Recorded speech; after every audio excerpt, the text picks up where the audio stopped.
You are wearing the result of 300,000 years of problem solving. Every layer against your skin right now, every stitch and seam, traces back to a moment when one of your ancestors picked up something dead and decided to wrap it around their body. That decision changed everything, and almost nothing you think you know about it is right. The story of clothing doesn't begin with vanity. It doesn't begin with modesty. It begins with a cold wind and a body that wasn't built to survive it alone. Here is what the evidence actually says. Modern humans, Homo sapiens, emerged in Africa roughly 300,000 years ago. For a long time, researchers assumed that clothing must have appeared around the same time. Since Africa is warm and nudity was fine, they were wrong. The real turning point came much later, and we know this because of something no one expected. Lice. In 2003, a researcher named Mark Stoneking, working at the Max Planck Institute for Evolutionary Anthropology, published a genetic study comparing body lice and head lice. Body lice, the kind that live in fabric and return to your skin to feed, are a distinct species from head lice. They can only exist if clothing exists because they need the fabric to survive.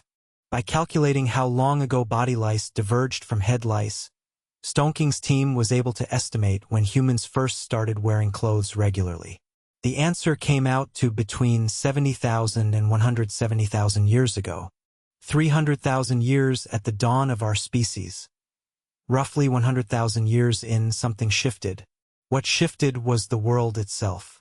A volcanic supereruption around 74,000 years ago, the Toba Catastrophe, plunged the planet into a volcanic winter. Temperatures dropped, environments collapsed, and the human population may have shrunk to just a few thousand individuals.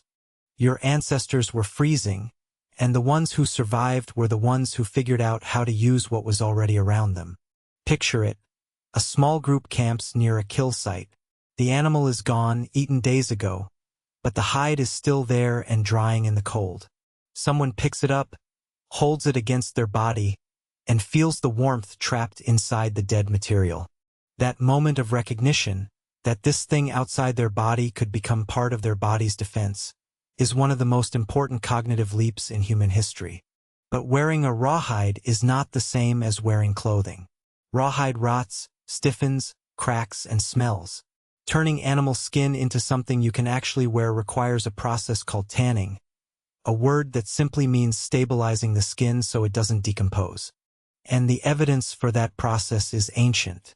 At a site called Toba Cave in South Africa, archaeologists found scrapers, small stone blades used to clean fat and tissue from the inside of animal hides, dating back at least 77,000 years.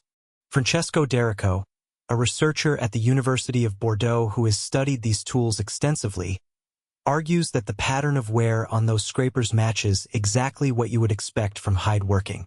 Your ancestors weren't just picking up skins. They were processing them deliberately, systematically, with purpose. Tanning methods in the ancient world fell into a few categories.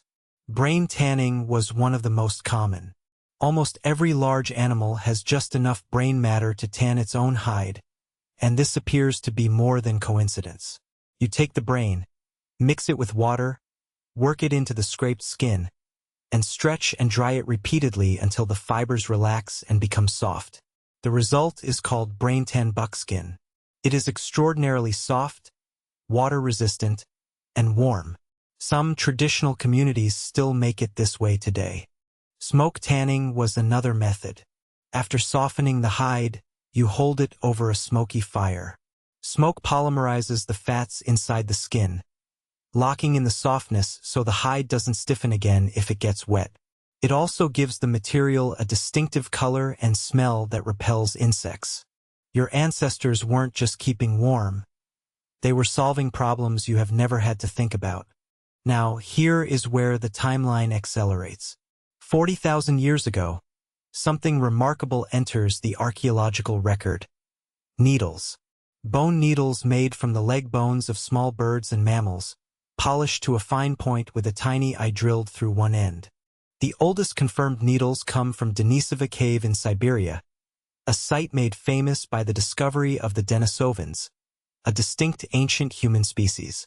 A needle found there has been dated to approximately 50,000 years ago, though some researchers place it slightly later. What that needle means is staggering. It means someone was sewing, not just wrapping, not just tying. Sewing, joining pieces of material together with thread to create constructed garments.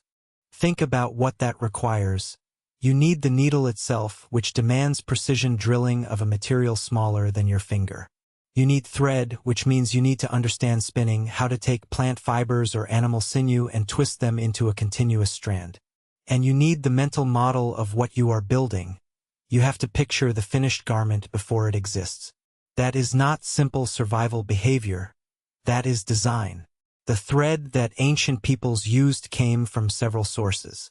Animal sinew, the tough connective tissue found along the spine or legs of large mammals, is extraordinarily strong and naturally tacky. Plant fibers, particularly from nettles, flax, and various grasses, could be spun into cordage. A 2009 study led by Olga Soffer, an archaeologist at the University of Illinois, analyzed impressions left in ancient clay at sites across Europe and found evidence of woven plant fiber textiles dating back at least 27,000 years. These weren't hides. They were woven cloth. Your ancestors were not running around in fur loincloths 27,000 years ago. Some of them were wearing fabric. The type of clothing varied dramatically by geography and season. In the frozen north, in Siberia, and across the land bridge that would one day become the Bering Sea, surviving meant layering. Ethnographic studies of Arctic peoples, which researchers use as a living model for ancient cold weather adaptation, consistently show the same engineering principle. A base layer against the skin with the fur turned inward to trap warmth, a middle layer for insulation, and an outer layer with the fur turned outward to shed wind and water. The stitching on these garments had to be tight enough to block wind but flexible enough to allow movement. A poorly sewn seam in a -40-degree environment is a death sentence. In warmer climates, the problem reversed itself. You needed protection from the sun, from insects, and from abrasion as you moved through brush and grassland. Lighter hides, plant fiber wraps, and open constructions that allowed airflow while still shielding the skin became the solution. Clothing was not one thing. It was a technology constantly adapted to the specific demands of a specific environment.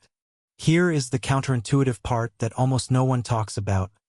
Clothing didn't just protect bodies, it changed them. Once your ancestors began regularly covering their skin, natural selection for dark pigmentation in certain populations relaxed. In high-latitude environments where clothing covered most of the body most of the year, the skin's ability to synthesize vitamin D from sunlight became more important than sun protection, and lighter skin gradually became more common. The garment and the body co-evolved. What you wore shaped what you became. There is also evidence that clothing became social almost immediately. Perforated shell beads, garments worn as decoration, appear in the archaeological record alongside hide-working tools.